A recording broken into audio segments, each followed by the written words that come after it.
Hi hello ನಮಸ್ಕಾರ ಸ್ನೇಹಿತರ.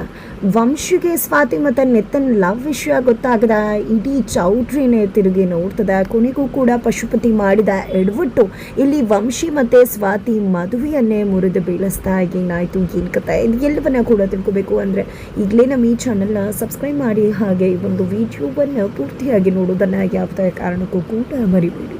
ಇಲ್ಲಿ ಸ್ವಾತಿ ಮತ್ತು ವಂಶಿ ಅಂದ್ಕೊಂಡೇ ಇರಲಿಲ್ಲ ಅವರಿಬ್ಬರು ಮದುವೆ ಆಗತ್ತೆ ಅಂತ. ಆದರೆ ಅಜ್ಜಿ ತಾತ ಕೊಟ್ಟಂಥ ಸರ್ಪ್ರೈಸ್ ನಿಜಕ್ಕೂ ಕೂಡ ಒಂದು ಬಿಗ್ ಶಾಕನ್ನೇ ಕೊಟ್ಟಿತ್ತು ವಂಶಿ ಮತ್ತು ಸ್ವಾತಿಗೆ. ಅಜ್ಜಿ ತಾತಂಗೆ ನೋವಾಗಬಾರ್ದು ಅನ್ನೋ ಕಾಡಿಗೆ ವಂಶಿ ಏನೋ ಮದುವೆಗೆ ಒಪ್ಕೋತಾರೆ. ಆದರೆ ಸ್ವಾತಿ ಅದಕ್ಕೆ ಸಮ್ಮತಿಸೋದಿಲ್ಲ. ಆದರೂ ಕೂಡ ಮೌನವಾಗಿ ಇಲ್ಲಿ ವಂಶಿ ತಾಳಿ ಕಟ್ಟಬೇಕಾದ್ರೆ ಇಲ್ಲಿ ಸ್ವಾತಿ ಕರುಳಲೇಬೇಕಾಗತ್ತೆ. ಕೊನೆಗೂ ಕೂಡ ವಂಶಿ ಮತ್ತು ಸ್ವಾತಿ ಮದುವೆ ನಡೆದೇ ಹೋಗುತ್ತೆ. ಅಂದು ದೇವಸ್ಥಾನದಲ್ಲಿ ಸ್ವಾತಿನೇ ತನ್ನ ಕುತ್ತಿಗೆಗೆ ತಾಳಿ ಕಟ್ಕೊಂಡು ವಂಶಿ ಜೊತೆ ವಂಶಿ ಮನೆಗೆ ಬಂದಿದ್ಲು. ಆದರೆ ಇವತ್ತು ನಿಜವಾಗ್ಲೂ ಕೂಡ ವಂಶಿ ಮತ್ತು ಸ್ವಾತಿ ಮದುವೆ ಆಗಿದೆ. ಇದರಿಂದಾಗಿ ನಿತಿನ್ ಅಮ್ಮ ರಾಧಾಗೆ ನಿಜಕ್ಕೂ ಖುಷಿಯಾಗಿದೆ. ಬಿಕಾಸ್ ಇಲ್ಲಿ ಸ್ವಾತಿ ನಿತಿನ್ ಲೈಫಿಂದ ದೂರ ಹೋದ್ಲು. ಇನ್ನು ನನ್ನ ಮಗ ಖಂಡಿತವಾಗ್ಲೂ ಸ್ವಾತಿಯಿಂದ ದೂರ ಆಗ್ತಾನೆ ಅನ್ನೋ ಒಂದು ಖುಷಿ ಇಲ್ಲಿ ನಿತಿನ್ ತಾಯಿಗಿದೆ. ಆದರೆ ಈ ಒಂದು ಮದುವೆಯನ್ನು ನಿಲ್ಲಿಸಬೇಕು ಅಂತ ಹೇಳಿ ಪಶುಪತಿ ಮತ್ತು ಅವರ ಮಗಳು ರಾಗಿಣಿ ಇಬ್ಬರು ಕೂಡ ಸಾಹಸವನ್ನೇ ಮಾಡ್ತಾರೆ. ಇವರಿಬ್ಬರು ಇದ್ರೆ ಖಂಡಿತ ಎಡವಟ್ಟು ಆಗುತ್ತೆ ಅನ್ನೋದು ರಾಧಾಗೆ ತುಂಬ ಚೆನ್ನಾಗಿ ಗೊತ್ತಿರುತ್ತೆ. ಅದಕ್ಕೆ ರಾಗಿಣಿಯನ್ನು ಕೂಡ ಹಾಕಿರ್ತಾರೆ. ಈ ಕಡೆ ಪಶುಪತಿ ಅವರು ತಂಗಿ ಬಗ್ಗೆ ತುಂಬ ಅಂದರೆ ತುಂಬ ಸೆಟ್ ಮಾಡ್ಕೊಂಡಿರ್ತಾರೆ. ಯಾಕಂದ್ರೆ ನನ್ನ ಬಗ್ಗೆ ಬೇಜಾರಿದೆ ಅಲ್ವಾ ನಿನಗೆ ಅಂತ ಹೇಳ್ತಿದ್ರೆ ಇನ್ನೇನು ಬೇಜಾರು ಮಾಡ್ಕೊಳ್ದೆ ಇನ್ನೇನು ಮಾಡಬೇಕಿತ್ತು, ನೀನು ಮಾಡಿದ ಕೆಲಸಕ್ಕೆ ಏನು ಹೇಳಬೇಕು ಅಂತಲೇ ಗೊತ್ತಾಗ್ತಿಲ್ಲ, ಯಾಕೆ ಈ ರೀತಿ ಮಾಡ್ದೆ, ಯಾವುದೇ ಕಾರಣಕ್ಕೂ ವಂಶಿ ಮತ್ತು ಸ್ವಾತಿ ಮದುವೆ ಆಗಬಾರ್ದಿತ್ತು ಅಂತ ಹೇಳ್ತಿದ್ದಾರೆ. ಇಲ್ಲ ನೀನು ಅಂದ್ಕೊಂಡಿದ್ದೆ, ಆದರೆ ವಂಶಿ ಸ್ವಾತಿ ಮದುವೆ ಆದರೆ ಮಾತ್ರ ನನ್ನ ಮಗ ಚೆನ್ನಾಗಿರೋದಕ್ಕೆ ಸಾಧ್ಯ. ಅದೇ ಕಾರಣಕ್ಕೆ ಅವರಿಬ್ಬರು ಮದುವೆ ಆಗೋದಕ್ಕೆ ನಾನು ಅವಕಾಶ ಮಾಡಿಕೊಟ್ಟಿದ್ದು ಅಂತ ಹೇಳ್ತಿದ್ದಾರೆ. ಜೊತೆಗೆ ನನ್ನ ಮಗಳು ಎಲ್ಲಿ, ನನ್ನ ಮಗಳು ಕಾಣಿಸ್ತಿಲ್ಲ ಅನ್ನೋ ಟೆನ್ಷನ್ ನನಗೆ ಅಂತ ಪಶುಪತಿ ಹೇಳಿದಾಗ ನಿನ್ನ ಮಗಳು ತಾನೇ ಬಾಯ್ಲಿ ಅಂತ ಹೇಳಿ ಕರ್ಕೊಂಡು ಬಂದು ಒಂದು ಡೋರನ್ನು ಓಪನ್ ಮಾಡ್ತಾರೆ. ಆ ರೂಮಿಂದ ರಾಗಿಣಿ ಬರ್ತಿದ್ದಾಗನೇ ರಾಗಿಣಿ ಸೆಟ್ ಆಗ್ತದಾಳೆ ಅತ್ತೆ ಮೇಲೆ. ಏನದಮ್ಮ ಯಾಕಿಲ್ಲಿದ್ದ ನೀನು ಅಂತ ಹೇಳಿ ಪಶುಪತಿ ಅವರು ಕೇಳಿದಾಗ ಇದಕ್ಕೆಲ್ಲ ಕಾರಣ ಅತ್ತೆನ, ಹೋಗು ನಿನ್ನ ತಂಗಿ ಕೇಳು ಅವರೇ ಹೇಳ್ತಾರೆ ಅಂತ ಹೇಳಿ ರಾಗಿಣಿ ಹೇಳಿದಾಗ ಏನದಲ್ಲ ರಾಧಾ ನನ್ನ ಮಗಳನ್ನ ಯಾಕೆ ಕೂಡ ಹಾಕಿದ್ದ ಅಂತ ಪಶುಪತಿ ಪ್ರಶ್ನೆ ಮಾಡ್ತಿದ್ದಾರೆ. ಇನ್ನೇನು ಮಾಡಬೇಕಾಗತ್ತು, ನೀನು ಮತ್ತೆ ನಿನ್ನ ಮಗಳು ಮದುವೆ ನಿಲ್ಲಿಸಬೇಕು ಅಂತ ಅನ್ಕೋತಿದ್ರಲ್ವ, ಅದಕ್ಕೋಸ್ಕರನೇ ಈ ರೀತಿ ಮಾಡಿದ್ದು. ನಿಜ ಹೇಳಬೇಕು ಅಂದರೆ ವಂಶಿ ಮತ್ತು ಸ್ವಾತಿ ಮದುವೆ ಆಗಿರಲಿಲ್ಲ. ಸ್ವಾತಿನೇ ದೇವಸ್ಥಾನದಲ್ಲಿ ತಾಳಿ ಹಾಕೊಂಡು ಈ ಮನೆಗೆ ವಂಶಿಯ ಹೆಂಡತಿಯಾಗಿ ಎಂಟ್ರಿ ಕೊಟ್ಟಿದ್ಲು.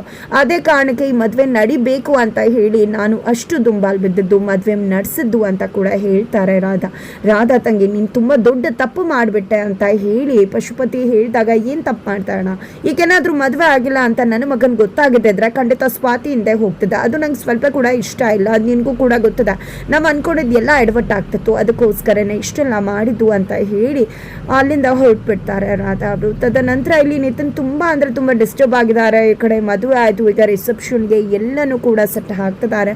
ಅದರ ನಡುವೆ ನಿತಿನ್ ಸ್ವಾತಿ ಬಗ್ಗೆನೇ ಯೋಚನೆ ಮಾಡ್ತಾ ನಿಂತ್ಕೊಂಡಿರ್ಬೇಕಿದ್ರೆ ಅಲ್ಲಿ ರೆಡಿ ಮಾಡೋರು ಬಂದಿದ್ದೆ. ಸರ್ ಸೈಡ್ ಬಿಡಿ ಅಂದರೂ ಕೂಡ ಧ್ವನಿನೂ ಕೂಡ ನಿತಿನ್ಗೆ ಕೇಳಿಸ್ತಿಲ್ಲ. ಅಷ್ಟು ನಿಜಕ್ಕೂ ಕುಸಿದು ಹೋಗಿದ್ದಾರೆ ನಿತಿನ್. ಅಲ್ಲಿಗೆ ಕುಮಾರ್ ಅವ್ರು ಬರ್ತಾರೆ. ಕುಮಾರ್ ಬಂದಿದೆ, ಏನಿದು ನಿತಿನ್ ಏನು ಯೋಚನೆ ಮಾಡ್ಕೊಂಡು ನಿಂತಿದ್ಯಾ, ಸ್ವಾತಿ ಮದುವೆನ ಯೋಚನೆ ಮಾಡ್ತಾ ನಿಂತಿದ್ಯಾ ಅಲ್ವಾ, ನಿಜಕ್ಕೂ ಸ್ವಾತಿ ಮದುವೆ ವಂಶಿ ಜೊತೆ ಆಗಿದ್ದನ್ನು ನಿನಗೆ ನೋಡಿ ತುಂಬ ಕಷ್ಟ ಆಗ್ತದೆ ಅಂತ ಗೊತ್ತಾಗುತ್ತೆ. ಯಾವುದೇ ಪ್ರೀತಿ ಮಾಡಿದ ಹುಡುಗನಿಗೂ ಕೂಡ ಇಂಥ ಪರಿಸ್ಥಿತಿ ಬರಬಾರ್ದು. ನೀನು ತುಂಬ ಅಂದರೆ ತುಂಬ ಯೋಚನೆ ಮಾಡ್ತಿದ್ಯಾ, ಅವ್ರು ಕರಿತಾ ಇದ್ರು ಕೂಡ ನಿನ್ನ ಕಿವಿ ಕೇಳಿಸ್ತಾ ಇಲ್ಲ ಅಂತ ಹೇಳಿ ಕುಮಾರ್ ಅವರು ಹೇಳಿದಾಗ ಏನು ಮಾಡೋದು, ನನ್ನ ಹಣೆ ಬರೋ ನೋಡು ಹೇಗಿದೆ ಅಂತ ಹೇಳಿ ನಿತಿನ್ ಹೇಳ್ತಾರೆ. ಅಷ್ಟರಲ್ಲಿ ಅಜ್ಜಿ ತಾತ ಬರ್ತಾರೆ. ನಿತಿನ್ ನೀವು ಮನೆಗೆ ಬಂದಾಗಿಂದ ನಿಜಕ್ಕೂ ನಮಗೆಲ್ಲ ಒಳ್ಳೇದೇ ಆಗ್ತದೆ, ನೀನು ತುಂಬ ಅದೃಷ್ಟವಂತ ಅಂತ ಹೇಳಿ ಹೋಗಲಿ ಅಲ್ಲಿಂದ ಹೋಗ್ತಾರೆ. ನೋಡ್ತೀಯಾ ಕುಮಾರ, ನನ್ನ ಲೈಫಲ್ಲಿ ಸ್ವಾತಿಯವರು ಬಂದಿದ್ದು ನನ್ನ ಅದೃಷ್ಟ ಅಂತ ನಾನು ಅಂದ್ಕೊಂಡ್ರೆ ಅಜ್ಜಿ ತಾತ ಸ್ವಾತಿ ಮದುವೆ ವಂಶಿ ಜೊತೆ ಆಗೋದಕ್ಕೆ ನಾನೇ ಕಾರಣ ಅಂತ ನನ್ನ ಅದೃಷ್ಟವಂತ ಅಂತ ಹೇಳ್ತಿದ್ದಾರೆ. ನನ್ನ ಪ್ರೀತಿಯನ್ನು ಕಳ್ಕೊಂಡು ನನಗೆ ಏನು ಮಾಡಬೇಕು ಗೊತ್ತಾಗ್ತಾನೆ ಇಲ್ಲ ಅಂತ ಹೇಳಿದಾಗ ನಿಜಕ್ಕೂ ನಿಂದು ಸ್ವಾತಿ ಮದುವೆ ಆಗುತ್ತೆ, ಈ ರೀತಿ ನಾವು ಇದರಲ್ಲಿ ಓಡಾಡಬೇಕು ಅಂತೆಲ್ಲ ಆಸೆ ಇಟ್ಕೊಂಡಿದ್ವಿ, ಆದರೆ ಎಲ್ಲವೂ ಕೂಡ ಈ ರೀತಿ ಆಗೋಯ್ತಲ್ಲ ಅಂತ ಹೇಳಿ ಕುಮಾರಿ ಹೇಳ್ತಿದ್ದಾರೆ. ಇದ್ದ ಕಡೆ ಅಜ್ಜಿ ಪಾಪ ನಿತಿನ್ನ ನೋಡೋಕ್ಕಾಗ್ತಿಲ್ಲ, ಅವನಿಗೆ ತುಂಬ ಅಂದರೆ ತುಂಬ ಸಂಕಟ ಆಗ್ತದೆ ಅಂತ ಹೇಳಿ ಪದ್ಮ ಅವ್ರ ಜೊತೆ ಮಾತನಾಡ್ತಿದ್ದಾರೆ. ಅಷ್ಟರಲ್ಲಿ ಇಲ್ಲಿ ಮೇಘ ನಿತಿನ್ ಹತ್ರ ಹೋಗಿ ಕುಳಿತುಕೋತಾಳೆ. ನಿತಿನ್ ಅವರ ನಂಗೆ ಅರ್ಥ ಆಗತ್ತೆ, ನಿಮ್ಮ ಮನಸ್ಸಿಗೆ ತುಂಬ ಹಾಸ್ಯ ಆಗಿದೆ ಅಲ್ವಾ ಈ ಮದುವೆ ನೋಡಿ ಅಂದಾಗ ಏನು ಮಾಡೋಕ್ಕಾಗತ್ತೆ, ಎಲ್ಲನೂ ಕೂಡ ಒಪ್ಕೊಳ್ಳೇಬೇಕಾಗತ್ತಲ್ವ. ಟೈಮ್ ಅನ್ನೋದು ಎಲ್ಲವನ್ನ ಕೂಡ ಹೀಲ್ ಮಾಡುತ್ತೆ ತಾನೆ, ನಿಧಾನಕ್ಕೆ ಇದನ್ನು ಕೂಡ ಒಪ್ಕೋತೀವಿ ನಾವು ಅಂತ ಕೂಡ ಹೇಳ್ತಿದ್ದಾರೆ ನಿತಿನ್. ಅಷ್ಟರಲ್ಲಿ ಅಮ್ಮ ರಾಧಾ ಬರ್ತಾರೆ. ರಾಧಾ ಬಂದಿದ್ದ ಏನು ನಿತಿನ್ ಸ್ವಾತಿ ಮತ್ತು ವಂಶಿ ಮದುವೆ ಆಯ್ತಲ್ವಾ ಅಂತ ಹೇಳಿ ನಿತಿನ್ಗೆ ಅರ್ಥ ಮಾಡಿಸೋಕೆ ಹೋಗ್ತಿದ್ದಾರೆ. ಜೊತೆಗೆ ಈ ಒಂದು ಮದುವೆ ಆದಮೇಲೆ ವಂಶಿ ನಿನಗೆ ಅಣ್ಣ ಅಂದಮೇಲೆ ಸ್ವಾತಿ ಏನಾಗ್ತಾಳೆ ಅಂತ ಗೊತ್ತಾ, ನಿನಗೆ ಅದಕ್ಕೆ ಆಗ್ತಾಳಪ್ಪ ಅಂತ ಹೇಳ್ತಿದ್ದಾಗೆ ನಿತಿನ್ ಶಾಕ್ ಆಗ್ತಾರೆ. ಇದು ಸ್ವಾತಿ ಮನೆಯವ್ರಿಗೆ ಅರ್ಥ ಆಗಲಿ ಅಂತ ಹೇಳಿದೆ ಅಷ್ಟೇ ಅಂತ ಹೇಳಿ ಮೇಘ ಮುಂದೆ ಹೇಳ್ತಾರೆ ರಾಧಾ ಅವರು. ತಕ್ಷಣ ಮೇಘ ಬರ್ತೀನಿ ಅಂತ ಹೊರಟು ಬಿಡ್ತಾಳೆ. ನಂತರ ಇಲ್ಲಿ ಚಿಕ್ಕ ತಂಗಿ ಅಕ್ಕ ಯಾವಾಗ ಬರ್ತಾರೆ, ಅಕ್ಕ ಹೇಗೆ ಕಾಣಿಸ್ತಿರ್ತಾಳೋ ನೋಡಬೇಕು ಅನಿಸ್ತದೆ ಅಂತ ವೆಯ್ಟ್ ಮಾಡ್ತಿರ್ಬೇಕಿದ್ರೆ ಸ್ವಾತಿ ಮತ್ತು ವಂಶಿ ಇಬ್ಬರು ಕೂಡ ಸ್ಟೇಜ್ ಮೇಲೆ ಬರ್ತಾರೆ. ಇಬ್ಬರು ಕೂಡ ಸ್ಟೇಜ್ ಮೇಲೆ ಬರ್ತದಾಗೆ ಇಲ್ಲಿ ಸ್ವಾತಿ ಗರಂ ಆಗಿದ್ದಾಳೆ. ನನ್ನ ಮಗಳು ಯಾಕಿಷ್ಟು ಸಪ್ಪಗಿದ್ದಾಳೆ ಅಂತ ಹೇಳಿ ಪದ್ಮ ಅವ್ರಿಗೆ ಅನ್ನಿಸ್ತದೆ. ಈ ಕಡೆ ಸ್ವಾತಿ ನಿಜಕ್ಕೂ ಈ ರೀತಿ ಆಗುತ್ತೆ ಅಂತ ಅಂದ್ಕೊಂಡೇ ಇರಲಿಲ್ಲ. ಈ ರೀತಿ ಮದುವೆನೇ ಆಗೋಯ್ತಲ್ಲ, ಏನು ಮಾಡೋದು, ನಿಜವಾಗ್ಲೂ ತಾಳಿ ಕಟ್ಟೇ ಬಿಟ್ರಲ್ಲ ನೀವು ನನಗೆ ಅಂತ ವಂಶಿಯನ್ನು ಸ್ವಾತಿ ಪ್ರಶ್ನೆ ಮಾಡಿದಾಗ, ಅಯ್ಯೋ ನಿಮ್ಗದು ತಾಳಿ ಆಗಿರ್ಬೋದು, ಅದು ಮದುವೆ ಆಗಿರ್ಬೋದು, ಜಸ್ಟ್ ಅದು ತಾಳಿ ಅಷ್ಟೇ. ಇವತ್ತು ನೀವು ಕಟ್ಕೊಂಡ್ರೆ ಇವತ್ತು ನಾನು ಕಟ್ಟಿದ್ದೇನೆ ಅಷ್ಟೇ, ಅದಕ್ಕೂ ಮೇಲೆ ಏನೂ ವ್ಯತ್ಯಾಸನೇ ಇಲ್ಲ. ಹೋಗಬೇಕಾದ್ರೆ ತಾಳಿನ ಬಿಚ್ಕೊಟ್ಟು ಹೋಗ್ತಾ ಇರ್ಬೋದು ನೀವು ಅಂತ ವಂಶಿ ತುಂಬ ಖಡಕ್ಕಾಗಿ ಮಾತನಾಡ್ಬಿಡ್ತಾರೆ. ಇತ್ತ ಕಡೆ ರಾಗಿಣಿಯವರು ನಿನ್ನ ತಂದೆ ಎಲ್ಲಿ ಪಶುಪತಿ ಅಂತ ಹೇಳಿ ರಾಧಾ ಅವರು ಕೇಳ್ತಿದ್ದಾರೆ ರಾಗಿಣಿನ. ನಿಮ್ಗೆ ಗೊತ್ತಿಲ್ಲ ಅಪ್ಪ ತುಂಬ ಟೆನ್ಷನ್ ಮಾಡಿಕೊಂಡು ಎಲ್ಲೋ ಹೋದ್ರು ಅಂದಾಗ ಏನಾದರೂ ಹೋಗಿ ಎಡ್ವರ್ಟ್ ಮಾಡಿದ್ರೆ ಅದೇ ಚಿಂತೆ ಆಗಿಬಿಟ್ಟಿದೆ ಅಂತ ರಾಧಾ ಅವರು ಹೇಳ್ತಾರೆ. ಅಷ್ಟರಲ್ಲಿ ಪಶುಪತಿ ಕೂಡ ಅಲ್ಲಿಗೆ ಬರ್ತಾರೆ. ಒಂದು ಗಿಫ್ಟ್ ಬಾಕ್ಸನ್ನು ತೆಗೆದುಕೊಂಡು ಬಂದಿದ್ದಾರೆ. ಏನಿದೆಲ್ಲ ಗಿಫ್ಟ್ ಅಂತ ಹೇಳಿ ರಾಧಾ ಅವರು ಕೇಳಿದಾಗ, ತಂಗಿ ನೀನು ಅವ್ನು ಮದುವೆ ಮಾಡಿಸ್ದೆ, ಆದರೆ ಗಿಫ್ಟ್ ಆದರೂ ಕೊಡಬೇಕಲ್ವ ನಾವು ಅಂತ ಹೇಳಿ ಪಶುಪತಿ ಹೇಳ್ತಾರೆ. ಮಗಳಿಗೆ ಸನ್ನೆ ಮಾಡ್ತಾರೆ, ನೋಡು ಇದರಿಂದ ಏನಾಗತ್ತೆ ಅಂತ ಹೇಳಿ. ನಂತರ ಎಲ್ಲರೂ ಕೂಡ ಸ್ಟೇಜ್ ಮೇಲೆ ಹೋಗ್ತಾರೆ, ಫೋಟೋ ತೆಗೆಸ್ಕೊತಾರೆ. ಸ್ವಾತಿ ಮನೆಯವರು ಕೂಡ ಹೋಗ್ತಾರೆ. ಸ್ವಾತಿ ಅಮ್ಮ ಪದ್ಮ ಅವರು ನನ್ನ ಮಗಳು ಹುಡುಗಾಟಕ್ಕೆ ಅವಳು ಕೋಪ ಮಾಡಿಕೊಂಡ್ರೆ ತರಲೆ ಮಾಡಿದ್ರೆ ದಯವಿಟ್ಟು ಅವಳನ್ನು ಬೈಬಿಡಿ, ಅರ್ಥ ಮಾಡ್ಕೊಳ್ಳಿ ಅಂತ ಹೇಳಿ ಹೋಗ್ತಾರೆ. ನಂತರ ಇಲ್ಲಿ ರಾಗಿಣಿ ಇಬ್ರಿಗೂ ಕೂಡ ಒಂದು ಗೇಮ್ ಪ್ಲೇ ಮಾಡ್ತಾಳೆ.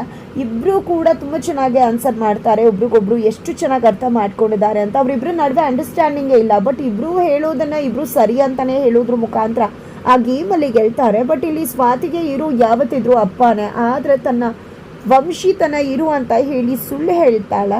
ಬಟ್ ಅದನ್ನು ಅಮ್ಮ ನೋಡಿದ್ದೆ ನಿಜಕ್ಕೂ ಅವ್ರಿಗೆ ಶಾಕ್ ಆಗುತ್ತೆ, ನನ್ನ ಮಗಳು ಇಷ್ಟು ಬದಲಾಗ್ಬಿಟ್ಲಾ ಅಂತ ಹೇಳಿ. ತದನಂತರ ಪಶುಪತಿ ಬಂದಿದ್ದೆ, ನಿಮ್ಮಿಬ್ರಿಗೂ ನನ್ನಿಂದ ಒಂದು ಗಿಫ್ಟ್ ಅಂತ ಹೇಳಿ ಗಿಫ್ಟ್ ಬಾಕ್ಸ್ ಓಪನ್ ಮಾಡ್ತಾರೆ. ಅಯ್ಯೋ ಗಿಫ್ಟೇ ಇಟ್ಟಿಲ್ವಲ್ಲ, ರಿಮೋಟ್ ಇದೆಯಲ್ಲ, ಹಾಗಿದ್ರೆ ಗಿಫ್ಟ್ ಟಿ ವಿಲಿದೆ ನೋಡಿ ಅಂತ ಹೇಳಿದೆ. ರಿಮೋಟ್ ಆನ್ ಮಾಡ್ತಾರೆ. ಅಲ್ಲಿ ಟಿ ವಿಲಿ ಸ್ವಾತಿ ಮತ್ತು ನಿತಿನ್ ಇಬ್ಬರು ಕೂಡ ಜೊತೆಯಾಗಿ ಜೋಡಿಯಾಗಿದ್ದಂಥ ಕ್ಷಣಗಳು ಪ್ಲೇ ಆಗ್ತದೆ. ಅದನ್ನು ನೋಡಿದೆ ಇಡೀ ಮದುವೆ ಮನೆಯೇ ಶಾಕ್ ಆಗ್ತದೆ. ನಿತಿನ್ ಸ್ವಾತಿ ಎಲ್ಲರೂ ಶಾಕ್ ಆಗ್ತಿದ್ದಾರೆ. ಬಟ್ ವಂಶಿಗೆ ಅಷ್ಟಾಗಿ ಏನೂ ಇಂಪ್ಯಾಕ್ಟ್ ಮಾಡೋದಿಲ್ಲ.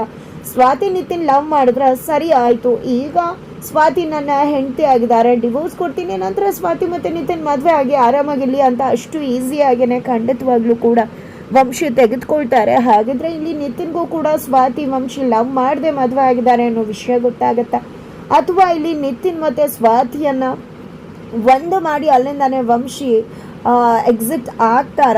ಇದೆಲ್ಲದರ ನಡುವೆ ಮದುವೆ ಮನೆಯಲ್ಲಿ ಒಂದು ದೊಡ್ಡ ಗಲಾಟೆನೇ ಆಗಿಬಿಡುತ್ತೆ. ಸ್ವಾತಿ ಮತ್ತು ನಿತಿನ್ ಲವ್ ಸ್ಟೋರಿ ವಿಷಯ ಗೊತ್ತಾಗ್ತಿದ್ದಾಗೆ ಏನಾಗುತ್ತೆ ಇದೆಲ್ಲವನ್ನ ಕೂಡ ತಿಳ್ಕೊಬೇಕು ಅಂದರೆ ಈಗಲೇ ನಮ್ಮ ಈ ಚಾನಲ್ನ ಸಬ್ಸ್ಕ್ರೈಬ್ ಮಾಡಿ ಮುಂದಿನ ವೀಡಿಯೋಗೆ ವೇಟ್ ಮಾಡೋದನ್ನು ಮರಿ.